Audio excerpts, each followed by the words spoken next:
Hola, bienvenidos, bienvenidas a un taller más de la editorial Sentir. Hoy tenemos el lujo de contar con Rafa Guerrero para presentar este taller sobre el desarrollo cerebral del niño o la niña. Este taller también surge como consecuencia de la publicación de un cuento que ha publicado recientemente Rafa, de los 4 cerebros de Arantxa, de la colección Neuricuentos. Y la verdad tenemos que incluso confesar que ha habido varios días que incluso ha estado agotado en Amazon y ha tenido un inicio, la verdad, con mucho éxito. Así que bueno, os lo recomendamos muy mucho. Para aquellas personas que no conocéis Sentir, os animamos sobre todo a que visitéis nuestra página web. Somos una editorial que nacimos hace unos años intentando dar respuesta a las necesidades de niños y niñas de nuestra sociedad y también, por supuesto, a papis, mamis, profesionales de la educación y de la salud para poder dar un planeta, un mundo más amable a los más pequeños a través de diferentes colecciones como Senticuentos, Crecicuentos, Neuroaventuras y un largo etcétera, Sentilibros también para los más adultos. Cada colección tiene unas peculiaridades distintas, son cuentos interactivos, divertidos, pedagógicos y sobre todo elaborados por autores con una grandísima y extensa experiencia y conocimiento de cada uno de los temas que se abordan, pero sobre todo una sensibilidad muy especial de cara a la infancia, desde el respeto, desde los buenos tratos, y yo creo que eso también es una de las características que nos diferencia como editorial. Pues sin querer extenderme más, para poder pasarle la palabra a Rafa, le voy a presentar brevemente. Rafa Guerrero es licenciado en Psicología y de la Salud por la Universidad Complutense de Madrid, es doctor en Educación y experto en Psicología Educativa, cursó el máster en Psicoterapia Breve, también es experto en TDAH, trastornos del aprendizaje y problemas de conducta, experto en Psicoterapia Breve con niños y adolescentes y experto en Clínica e Intervención en Trauma. En la actualidad es director de Darwin Psicólogos y profesor de la Facultad de Educación de la Universidad Complutense de Madrid. Además, imparte clases en el grado de Psicología y en el máster de Atención a la Diversidad y Apoyos Educativos del Centro Universitario Cardenal Cisneros, que pertenece a la Universidad Alcalá de Henares. Además, es profesor del máster universitario en formación del profesorado de Educación Secundaria Obligatoria, Bachillerato, Formación Profesional y Enseñanza de Idiomas de la Universidad Rey Juan Carlos. Asimismo, es miembro de la Sociedad Española de Medicina Psicosomática y Psicoterapia, miembro del Instituto para el Desarrollo y la Aplicación de MDR, colaborador habitual del periódico El País y del diario ABC, así como conferenciante en congresos nacionales e internacionales y formador de profesores y padres en numerosos colegios y centros educativos de España. Es autor del libro Trastorno de déficit de atención con hiperactividad entre la patología y la normalidad, educación emocional y apego, pautas prácticas para gestionar las emociones en casa y en el aula, y con la editorial Sentir ha publicado diferentes títulos que os voy a enseñar, que esto también estuvo entre los 15 más vendidos, ¿no?, de Amazon en un momento dado. Cuentos para el desarrollo emocional, que escribe junto a la autora Olga Barroso, desde la teoría del apego. Recientemente también publicó junto a Olga Barroso este libro de la colección Sentilibros, Vinculación y Autonomía a través de los cuentos. Si os interesa, también podéis ver en el canal de YouTube de Sentir la presentación de estos libros, explicando un poquito más en detalle en qué consisten, todos los temas tan interesantes que se abordan, que para papás y mamás seguro que es de gran utilidad y también para profesionales. En la colección Neuricuentos, que abordan diferentes temáticas relacionadas con el funcionamiento del cerebro, publicó el cuento de la mirada de José Luis, junto al ilustrador Chema García, cuento para comprender a los niños con déficit de atención, hiperactividad y o impulsividad. Además, son cuentos que tienen, como digo, diferentes características. Tiene el Neurisobre, tiene unas preguntas reflexivas, tiene una serie de juegos, hay un objeto transicional en todas las páginas. También tenemos prevista otra sorpresa que me adelanto, que es la inauguración de la colección Plantánimas, que tendrá lugar en las próximas semanas, ya os iremos contando a través de Sentir. Y Hoy presentamos, como digo, el cuento de Los 4 cerebros de Arantxa, ¿vale? Que es también de la colección Neuricuentos y es un cuento para conocer el cerebro y desarrollar la autorregulación emocional. Pues muchísimas gracias por acompañarnos un día más, Rafa. Bueno, Mercedes, muchas gracias por tu cariñosa presentación y, bueno, pues agradecer a todos los que estáis aquí, a todas las que estáis aquí, pues este taller para hablar de algo tan importante, tan necesario y tan atractivo a la vez como es el cerebro, ¿no? Aquí me acompaña una vez más mi amigo el cerebro y, bueno, pues voy a compartir con vosotros y con vosotras la presentación que tengo preparada. De este taller. Y bueno, me gustaría, pues, ya que vamos a presentar un cuento, me gustaría contaros el cuento, ¿no? de cómo surge la idea de este proyecto, ¿no? De este cuento tan ilusionante que, como decía Mercedes, la verdad que ha sido, bueno, pues está siendo todo un éxito, todo un bombazo. Amazon se ha quedado sin ejemplares.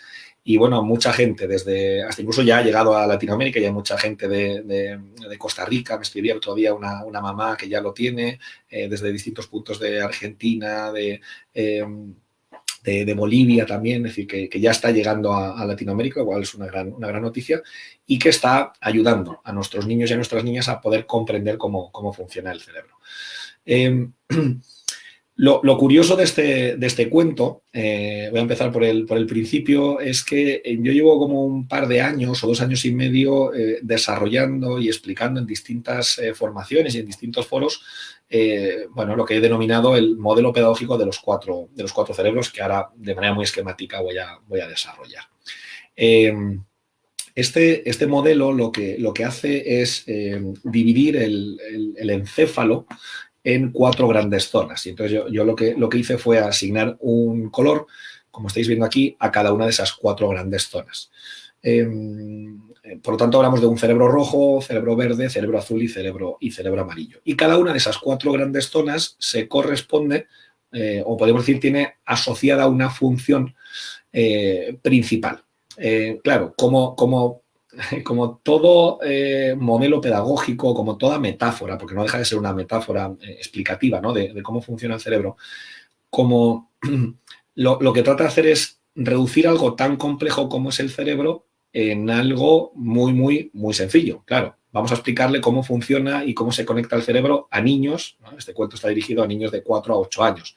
Con lo cual, a la hora de aterrizarlo, hay que simplificarlo mucho, hay que meter mucha metáfora, hay que meter ahí una parte, podemos decir, mágica. Desde luego que el modelo está basado en ciencias, sin lugar a dudas, pero lo que siempre digo es que, bueno, aunque asignemos un color a cada una de las zonas, no debemos perder de vista de que el encéfalo se desarrolla, se conecta y funciona de una manera global. Eso creo que es muy importante, ¿no? Que entendamos que el cerebro funciona como un todo, funciona como uno, ¿no?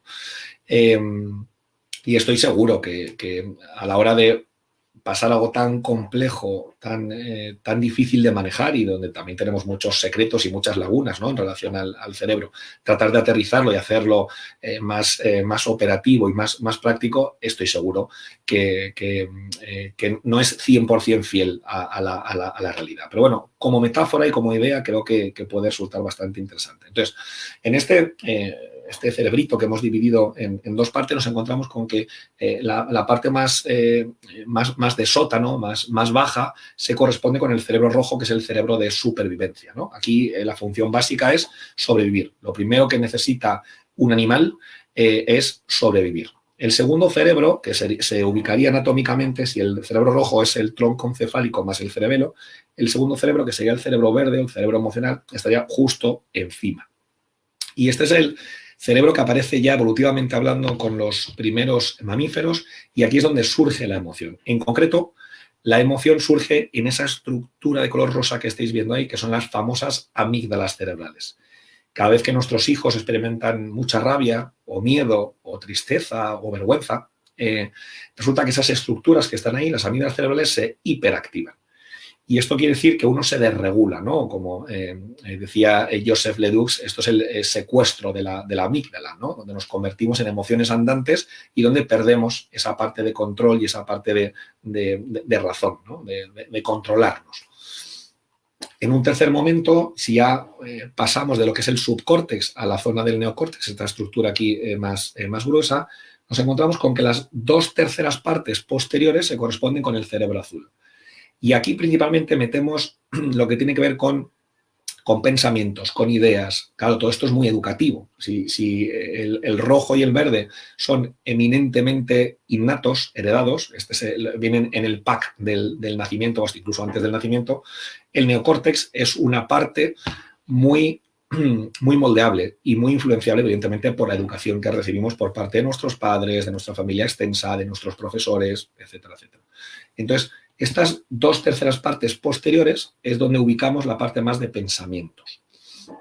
Es lo que conocemos también como memoria a largo plazo.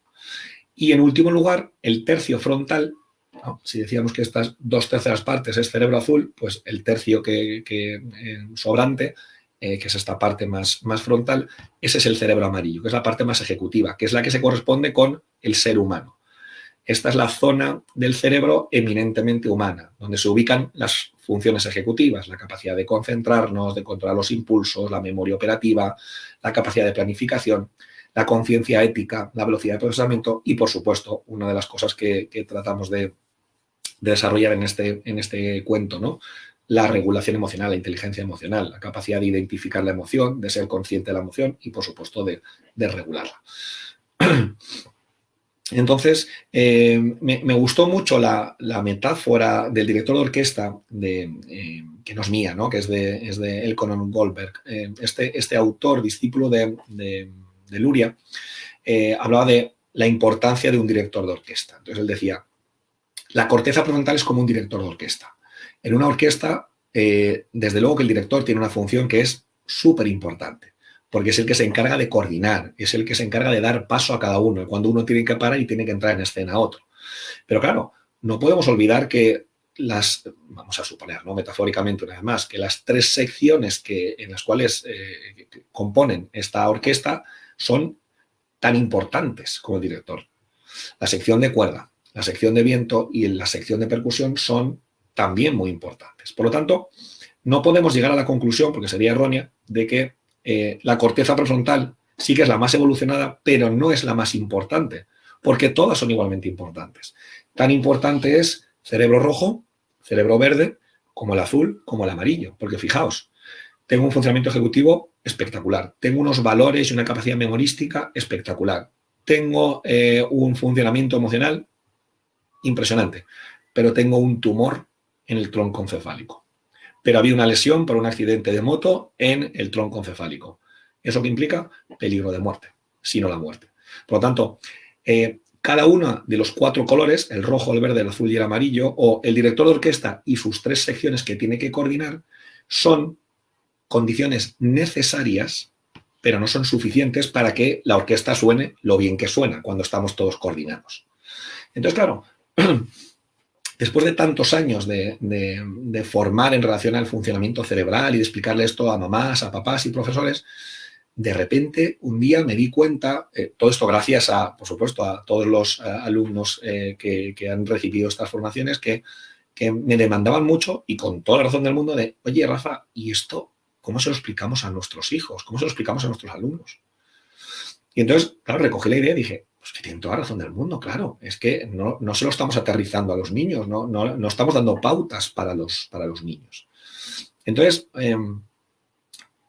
lo que hice fue tratar de hacer, ¿no? esta metáfora, esta idea, esta historia dirigida a niños de 4 a 8 años, aunque vamos, mi hija tiene 2 años y ya estoy trabajando el cuento con ella, la verdad que funciona súper bien y por supuesto que puede ir un poco más allá de los 8 años, sin lugar a dudas, ¿no?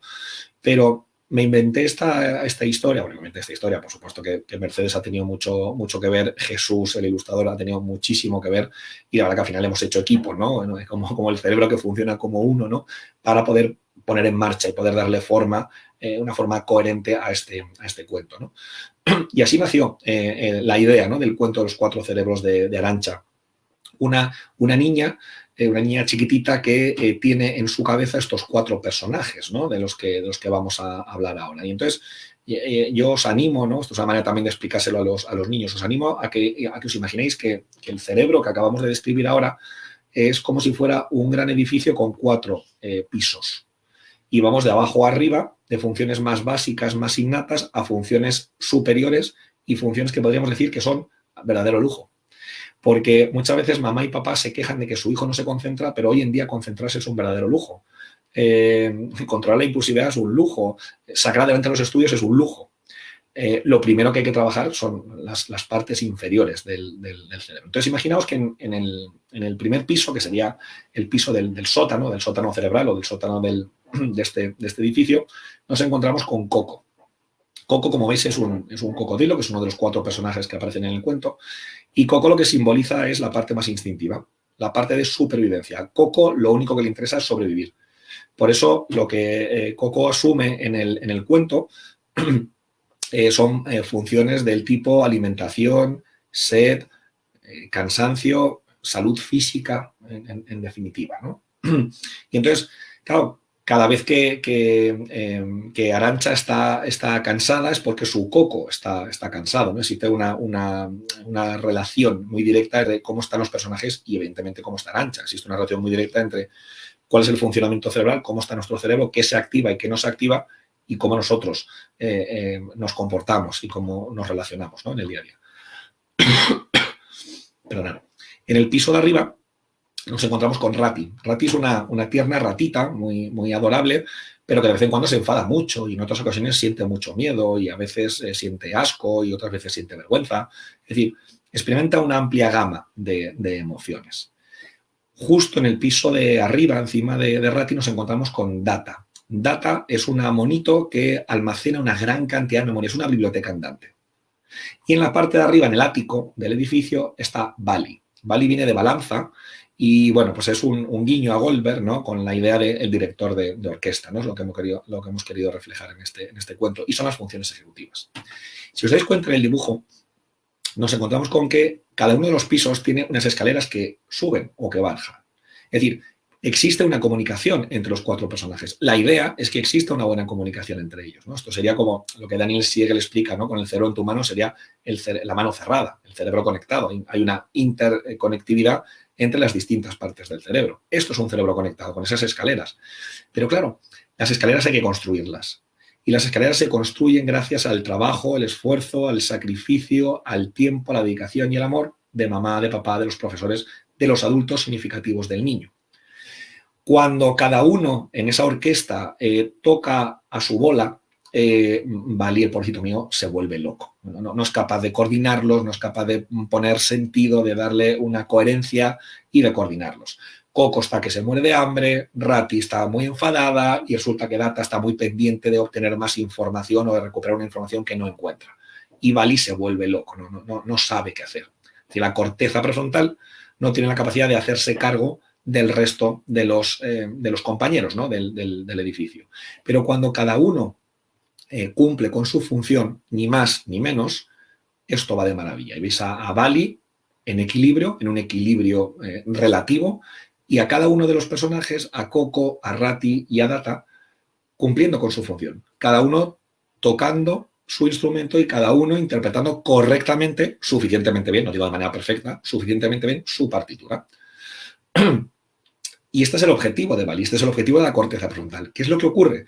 Que cuando un chiquitín, que suponemos que tiene 3 años, resulta que su Rati está tremendamente enfadada porque no le dejan hacer algo que le apetece hacer, necesita que aparezca en escena un adulto que tiene una corteza prefrontal, es decir, que tiene un Bali mucho más maduro que el que tiene este chiquitín de 3 años, y lo que tiene que hacer el adulto es ejercer de Bali externo de este niño.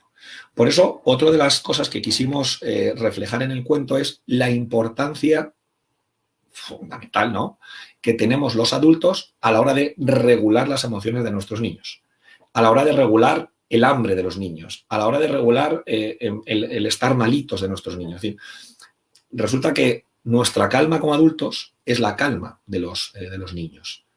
Y por eso hay escenas muy geniales, ¿no? Que Jesús ha reflejado francamente bien en el cuento, donde también aparecen los 4 personajes de los adultos, porque todos, ¿no? Los adultos también tienen sus 4 personajes en el cerebro. Y cuando, por ejemplo, la Rati de mamá y de papá está tremendamente enfadada y por tanto están desregulados, y Bali se ha convertido muy chiquitito, no es capaz de gestionar todo esto, no pueden gestionar la conducta de Arantxa, no pueden ayudar a Arantxa porque están desregulados ellos. Pero cuando el Bali de mamá y de papá están en equilibrio, están en consonancia, están en calma, están en disposición de ayudar a Arantxa, la protagonista del cuento. Claro, ¿cómo podemos hacer para que estas escaleras, y ya con esto acabo, cómo podemos hacer para que las escaleras que unen un edificio con otro realmente estén bien conectadas y realmente exista una comunicación, que se usen y se usen de una manera adecuada? Bueno, yo siempre digo que metafóricamente, y ahora voy a algo más concreto, metafóricamente la función de Bali, la función del director de orquesta, la función de la corteza prefrontal supone que, o implica que me tengo que hacer cargo de las necesidades de Coco, de las necesidades de Rati y de las necesidades de Data, y que todas son importantes y a todas las tengo que atender. Por tanto, yo como Bali me tengo que sentar metafóricamente en la misma mesa con mis 3 compañeros de edificio y tengo que escuchar a cada uno de ellos. ¿Qué necesita Coco? ¿Qué necesita Rati? ¿Qué necesita Data? Y hay momentos de la vida donde Coco no necesita nada, Rati no necesita nada y Data necesita mucho. Por eso en el cuento Jesús lo hace muy bien, ¿no? Porque esos 4 personajes aparecen, cuando uno de ellos es activo aparece en color y los otros 3 aparecen en blanco y negro, porque ese es el que es más potente, ¿no? Entonces, ¿qué ocurre? Pues que este niño se está portando mal, decimos, ¿no? Bueno, pues se porta mal por algo, ¿no? Claro, es que está muy cansado, porque es viernes, son las 7 de la tarde y está muy cansado después de toda la semana de colegio. Bueno, pues ahí el principal, ¿quién es? Coco. ¿Y qué necesita? Cansancio. O sea, lo contrario, ¿no? Está cansado y necesita descansar. Y entonces, desde mi Bali tengo que ser suficientemente capaz de ser empático, de meterme en su cerebrito y comprender su Coco. Y entonces darle lo que precisa. ¿Cómo se construye ese pegamento cerebral? Y esto es lo más aterrizado, cubriendo las necesidades, sobre todo, de contenido emocional de nuestros niños. ¿Y esto qué es? Esto es aplicar lo que Jorge Barudi y Mayoría Antañán hablan constantemente, que son los buenos tratos.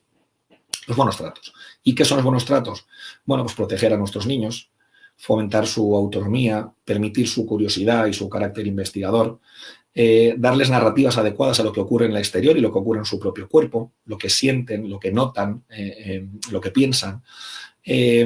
Por supuesto, que sean cubrir la necesidad de ser visto, que esto es fundamental, conectar con sus necesidades emocionales, qué es lo que realmente necesitan, dar respuesta a esa necesidad, lo cual se le llama responsividad, estimulación suficiente, fomentar su identidad, ¿no? Nuestros hijos no nos pertenecen, estamos al cargo y estamos al cuidado de ellos, pero no nos pertenecen ni son prolongaciones de mamá y de papá.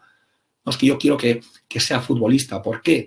Pues porque es que yo no lo fui y me gustaría que él lo fuera. O quiero que sea futbolista porque yo sí lo fui y quiero que él continúe siendo futbolista. No digo futbolista, digo panadero, digo abogado, exactamente lo mismo, ¿no? Cuidado, porque es que tu hijo es diferente a ti y que sea diferente implica que no tiene por qué seguir tu guión de vida, ¿no? Esto lo explica muy bien José Luis Martorell, ¿no? Así que eso es el pegamento cerebral. El pegamento cerebral es una sustancia que va a unir los 4 cerebros que veíamos antes, que va a provocar que se vayan haciendo esas escaleras que unen los 4 pisos y que se hace con mucho cariño, en casa, con tiempo, con amor y en pequeñas cantidades todos los días un poquito. No es hacer un día una gran cantidad, sino es todos los días un poquito. Eso es un vínculo sano, eso es un vínculo seguro. Y eso es lo que necesitan nuestros niños, que haya personas coherentes, constantes a lo largo del tiempo, que les aporten esas pequeñas micras de pegamento cerebral para que con el paso del tiempo este cerebro que tarda, Joaquín Fuster habla de se acaba de desarrollar el encéfalo ya entrada a la 3ª década de vida, bueno, pues fijaos lo que tardamos en desarrollar a nuestras crías como mamíferos, ¿no? Décadas. Ya no digo meses y años, decimos décadas. Entonces este proceso requiere de mucha constancia, de mucha perseverancia y de muchísimo sacrificio, que os voy a contar a vosotros y a vosotras, mamis y papis, ¿no? Lo que implica la educación y la crianza. Bueno, pues esto es lo que os quería contar así de manera muy, muy básica y esto es lo que queremos trasladar en nuestro cuento, ¿no? La importancia de que nuestros niños conozcan cómo se desarrolla, cómo funciona el cerebro y qué relación tienen entre sí las distintas partes del cerebro con estos 4 personajes. Y, por supuesto, me centro en una parte que creo que es muy relevante, que pertenece a la corteza frontal, ¿no? Las funciones ejecutivas, que es la capacidad de regulación emocional. Pero para que yo me pueda regular emocionalmente, previamente he tenido que ser regulado emocionalmente por otro. Por lo tanto, pasamos de la heterorregulación emocional a la autorregulación emocional. Así que, bueno, pues ahora damos paso a un turno de preguntas y, bueno, pues queda a vuestra disposición para lo que podáis necesitar. Muchas gracias. Muchísimas gracias, Rafa, por explicar siempre las cosas tan bien, con tanta cercanía, con tanto cariño. A pesar de que además hoy tenemos a Rafa un poco con la voz tomada, te agradecemos que estés aquí. Tenemos a personas que nos acompañan hoy desde México, Lima, Trujillo, Argentina, Chile, Barcelona. Gracias a todas las personas que nos seguís. Algunas de las sí que ha habido alguna duda en el chat. Si tenéis más dudas, aprovechemos la oportunidad de que está aquí Rafa. Y Nicole de la Fuente pregunta si se puede utilizar el cuento en clases con niños de preescolar. Igualmente, bueno. ¿Contesto ya, Mercedes? Sí, sí, sí. Sí. Este cuento está dirigido principalmente a chicos y a chicas de la etapa preescolar, sin lugar a dudas. El rango que hemos establecido así como edad, digamos, segura es entre los 4 y los 8 años, pero voy a repetir que, bueno, que en el testeo que hicimos antes y que estamos haciendo durante, hay muchos niños de 2 añitos que están respondiendo muy bien a los personajes y que les está sirviendo como, bueno, como una manera de sentirse reflejados, ¿no? De poder entender que cuando ellos están enfadados es que su rati está muy activa o que cuando están muy hambrientos es que su coco está, que vamos, que se come a su madre por las patillas, ¿no?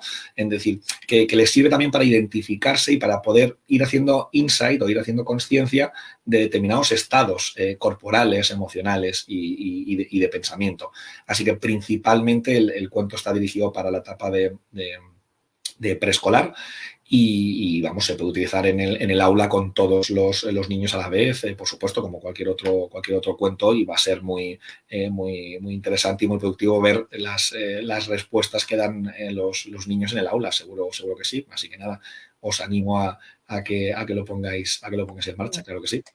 Sí que comentaros que los grandes distribuidores, porque al final este cuento también está en AFNAC, Casa del Libro, El Corte Inglés, además de Amazon Online, incluso también en la página web de Editorial Sentir, pero los grandes distribuidores, como tienen estanterías por tramos de edad, sí que nos sugerían el poder limitarlo en un tramo de edad y establecimos de 4 a 8, pero como comentaba Rafa al principio, pues tenemos experiencia como él propia con su hija, que con 2 años sí que ha podido leer el cuento. Siempre decimos en estos cuentos que son lecturas acompañadas, que es importante que pueda estar un adulto acompañando de todo lo que se va leyendo. Así que aquí lo que decimos es si el pequeño lector o lectora, si quiere ser protagonista del cuento con Arantxa, y fijaros, o sea, Jesús López, que es el ilustrador, la verdad que es una maravilla. Esto Rafa lo ha comentado en muchas ocasiones, pero tiene un color y una luminosidad súper especial estas ilustraciones de Jesús. La verdad que ha hecho un trabajo fantástico. Y entonces, aquí, por ejemplo, hay preguntas reflexivas en casi todas las páginas. Por ejemplo, dice, ¿tú cómo te llamas? ¿A qué te gusta jugar? Entonces vemos que los niños y las niñas de repente responden y llega un momento que están hablando con Arantxa, ¿no? Y es una interacción entre Arantxa y quien lo está leyendo, donde le va explicando, pues eso, pues los diferentes, en este caso, los diferentes personajes que van apareciendo, pero también fomenta mucho todo lo que tiene que ver con la expresión emocional, ¿no? En este caso, por ejemplo, tú puedes hacer todo lo que quieres.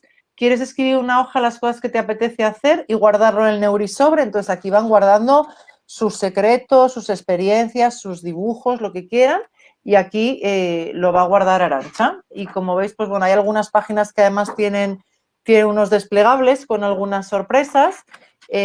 También hay un apartado al final con unos juegos que plantea el autor junto al ilustrador, un juego de ir buscando diferentes objetos, y además hay un apartado de recomendaciones para adultos, cómo manejar, cómo gestionar, cómo explicar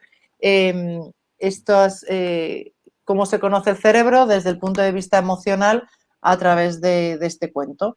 Sí, Así que de hecho, Mercedes, perdona que te interrumpa, en las recomendaciones para padres lo que hago es, bueno, pues desarrollar lo que he explicado ahora, ¿no? Es decir, el modelo pedagógico de los 4 cerebros viene ahí descrito para que podáis entender muy bien de qué se trata, cuál es la metáfora, cuál es la idea, para que podáis sacarle el máximo provecho al cuento con vuestros niños. Y luego las preguntas reflexivas que tienen, no solamente este cuento, sino todos los de la editorial Sentir, es algo que gusta mucho a los padres y a los niños, porque al final, como dices, ¿no? Mercedes les hace partícipes y luego también les hace pensar, lo cual es fantástico, ¿no? Es decir, ¿y qué te gusta hacer a ti? ¿Y tú qué harías en esta situación? Bueno, pues les van planteando preguntas y situaciones que dan para reflexionar, para que vean cómo se siente el personaje, si ellos se sienten igual, si se sienten diferente. Entonces, la verdad que las preguntas son muy concretas, muy directas, son muy cortitas, pero tienen una chicha bastante interesante. Están muy bien, muy bien. Como dice Rafa, puede leerse a nivel individual o a un grupo de hermanitos. También tenemos muy buenas experiencias utilizando los cuentos en terapia o incluso en el aula. Son al final el cuento y las preguntas que se van presentando son reflexivas, permiten también desarrollar todo el pensamiento crítico, buscar soluciones a diferentes circunstancias que se van dando a lo largo de los cuentos, expresión emocional, autoconciencia emocional. Nos quedan 2 preguntitas porque nos da tiempo para 2 preguntitas más. Por un lado, Irene pregunta, cuando hablas de ponernos de acuerdo a la hora de educar, ¿te refieres a la relación casa-familia, escuela-familia, amigos-familia? Todos debemos ponernos de acuerdo en las normas y límites respetando los intereses del niño o la niña. Claro, Irene, sí. Cuanta más coordinación haya, mejor. Es decir, vuelvo otra vez a la metáfora del director de orquesta. Cuanto más se coordine Bali con los otros 3 personajes, mejor. Cuanto más, y no solamente es en la cantidad, sino es la calidad, ¿no?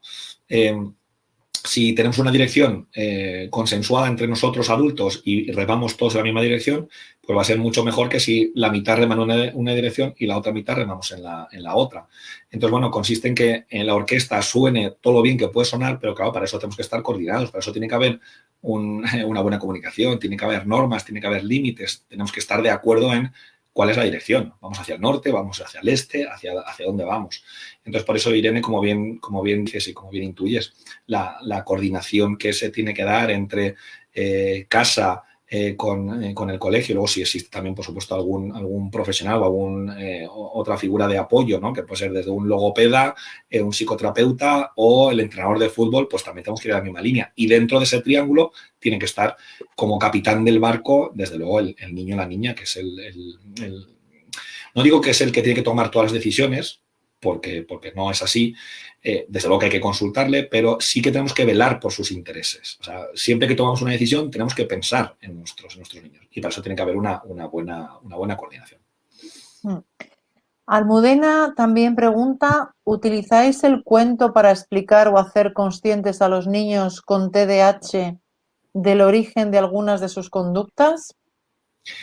Pues mira, Almudena, la verdad que, como bien te ha puesto Elena en el chat, yo escribí el año pasado otro cuento que es específico, ¿no? Que ha comentado antes Mercedes, que es La mirada de José Luis, que es específico ahí está, ¿no? Para niños con TDAH, pero te diré que tienes toda la razón del mundo. Es decir, hace el año pasado en un máster de inteligencia emocional en Málaga, dando muchísima información y metiéndoles mucha caña a los alumnos en relación a la neuro, hubo un alumno que me dijo, Rafa, es que lo que estás diciendo es que todo nace del cerebro y todo llega al cerebro. Y digo, efectivamente, ¿no? O sea, que no es que todos los caminos conduzcan a Roma, sino que todos los caminos conducen al cerebro. Efectivamente, ¿no? Es que este cuento sirve para muchísimas cosas. Y lo que comentas, Almudena, del TDAH, también sirve para el TDAH. Porque lo que ocurre en el TDAH, como bien sabes, Almudena, es que la corteza prefrontal de nuestros chicos con TDAH es muy inmadura. Es decir, que si el Bali voy a suponer, en un niño de 10 años tendría que tener este tamaño, metafóricamente hablando, resulta que en un TDAH, al tener mayor inmadurez, menor desarrollo, en vez de ser así, resulta que es así. Por lo tanto, con mayor motivo, como en el ejemplo que poníamos antes, necesita de un adulto que se haga cargo, es decir, una corteza prefrontal externa que se haga cargo de este niño, de esta niña, de este adolescente, para poder gestionarle, ¿no? En ese proceso que hablábamos antes de la capacidad de heterorregulación emocional. Entonces, claro que sí, aunque este libro no esté explícitamente dirigido a los niños con TDAH, dado que el TDAH en su raíz es un trastorno en el neurodesarrollo, lo cual implica que se desarrolla y que se conecta de una manera más lenta y diferente al resto de cerebros, pues podemos utilizar y hacer que Bali, que es quien se encarga de dirigir el resto del encéfalo, resulta que es más inmaduro de lo que correspondería por edad o de lo que corresponde cronológicamente. Es decir, que este adolescente que tiene 15 años, cronológicamente hablando, tiene un funcionamiento cerebral de unos 10, 11 años. Y eso hace que el Bali sea mucho más pequeño y que haya muchas más ocasiones, Almudena, donde Bali no se puede hacer cargo del resto de sus personajes. Y la música suena fatal. Y en vez de, como decíamos antes, con Siegel, en vez de tener el cerebro cerrado, el cerebro en tu mano cerrado, lo tenemos abierto. Y por eso aparece la impulsividad, por eso aparecen las dificultades para concentrarse, las dificultades para regular las emociones y todos los síntomas que conoces, Almudena, del TDAH. El problema, adaptando el cuento a la pregunta que haces, el problema está en Bali, que Bali no tiene la suficiente madurez como para hacerse cargo del resto de los personajes. Por lo tanto, aquí cada uno toca a su bola. O alguien les coordina, o alguien les gestiona, o mal asunto. Por eso los TDAH necesitan constantemente, habrá que ver cada uno de los casos, ¿no? Pero en casos graves de TDAH necesitan las 24 horas Balis externos o cortezas prefrontales externas o cerebros amarillos externos, llamarlo como queráis, estoy poniendo muchas metáforas, que regulen desde fuera lo que ellos no pueden regular. Y no es que no quieran, no es que sean unos vagos, unos maleducados y que sean malos estudiantes, es que no tienen esa madurez cerebral. Y por tanto necesitan de esos elementos externos, de esas muletas externas para regularles. Así que sí, es un cuento súper válido también para los TDAH. Muy, muy acertada tu intervención, Almudena. Muy bien. También preguntaban el tema de las traducciones. Esta colección están traducidos al catalán, al vasco y luego está la versión latina, ¿vale? De Latinoamérica para que esté adaptado al lenguaje Latinoamérica. También nos preguntaba, creo que era Elvira, sobre otro tipo de material para cuando son un poquito más mayores y se me ha olvidado otra de las publicaciones de Rafa también en Sentir, que es el libro de Neuroaventuras. Os comento que Neuroaventuras, yo no lo tengo aquí porque me lo han quitado mis hijos, que ahí lo tienes, que les encanta. Además, me comentaba el otro día mi hija que la profe ya lo ha recomendado a toda la clase porque están encantados con el mapa, tiene una serie de retos y de objetivos y premios que van teniendo, que van pasando de páginas. Son dos personajes, Swift y Brainy, y en este caso, en el de Misión Detectives, en cada uno se trabaja una parte, ¿no? Esta misión, yo tengo aquí Misión Futuro, luego está Misión Egipto, donde se trabaja una parte diferente del cerebro, ¿no? En este caso es autocontrol, Misión Futuro. En Misión Detectives no me acuerdo, Rafa, qué es lo que se trabajaba. La concentración, trabajamos concentración. Por eso, como decía antes Almudena, Misión Detectives para niños un poquito mayores, claro, ya son niños que saben leer, evidentemente, ¿no? Misión Detectives para trabajar lo que es la concentración es fantástico. Y hay otro que trabaja, creo que es la atención. En Misión Egipto se trabaja la atención. Cada uno de estos libros de neuroaventuras o librojuegos que le llaman, que es Carolina Laguna, la directora de la colección, de diferentes autores especializados en cada una de estas áreas cerebrales, pues hay diferentes, como digo, desafíos y pruebas y retos de diferentes escenarios donde se van trabajando estas diferentes áreas. Y que además creo que es Diego, se llama el ilustrador también de este cuento. Pues nos vamos a ir despidiendo. No quiero dejar de recomendaros un proyecto nuevo que hemos empezado en Sentir y que también agradecemos que Rafa haya cedido para ser el conejillo de Indias, que se llama Un Café Con. Queríamos poder conocer a nuestros autores un poquito más, incluso desde el plano personal, y nos han permitido una entrevista con la periodista Irene Antón, y lo tenéis en nuestro canal de YouTube, que además ha tenido más de 1000 visitas la entrevista. Le comentaba al principio a Rafa, es una entrevista muy bonita, muy práctica, además lleno de mucho contenido, ¿no? Que tiene que ver con el ámbito educativo, también con la infancia y, por supuesto, con Rafa y todo su desarrollo profesional. Ahí os lo deja la compañera Elena de comunicación. Y antes de despedirnos, no sé, Rafa, si quieres comentar alguna otra cosa. Nada, pues agradecer a todos los que han estado aquí en este taller en directo o los que lo van a ver en diferido y bueno, pues nada, seguimos ayudando a nuestros niños y a nuestros adolescentes con recursos que creo que son muy interesantes y bueno, pues lo que decimos siempre, ¿no? El tenerles en cuenta, igual que formamos a mamás, a papás y les atendemos y les acompañamos, pues qué menos, ¿no? Que hacer lo mismo, ¿no? Con nuestros niños y al final, bueno, pues la línea editorial de Sentir pues va muy en esta línea, así que nada, yo la verdad que contento y feliz con vosotros de seguir trabajando y seguir aportando, así que nada, muchas gracias a la editorial y a todos los que estáis aquí. Muy bien, pues igualmente muchas gracias a Rafa por hacerlo siempre tan fácil y por siempre tu amabilidad y tu cariño. Igualmente esta grabación, si no os ha dado tiempo a ver toda la grabación completa, que sepáis que va a estar editada y subida mañana en nuestro canal de YouTube con otras presentaciones que vamos haciendo en formato de taller para que pueda ser útil y práctico para todas las personas que nos seguís.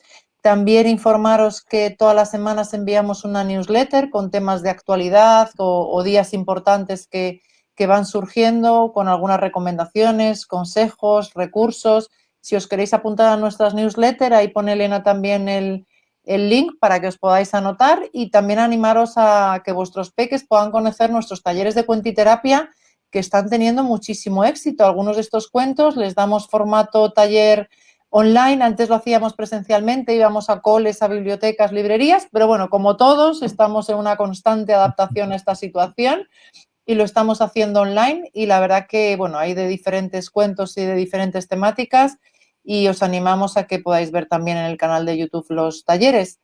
Muchas gracias por vuestro tiempo, por vuestra dedicación a la infancia, porque si estáis aquí es seguro que sois personas también muy sensibles con la infancia y por vuestra labor.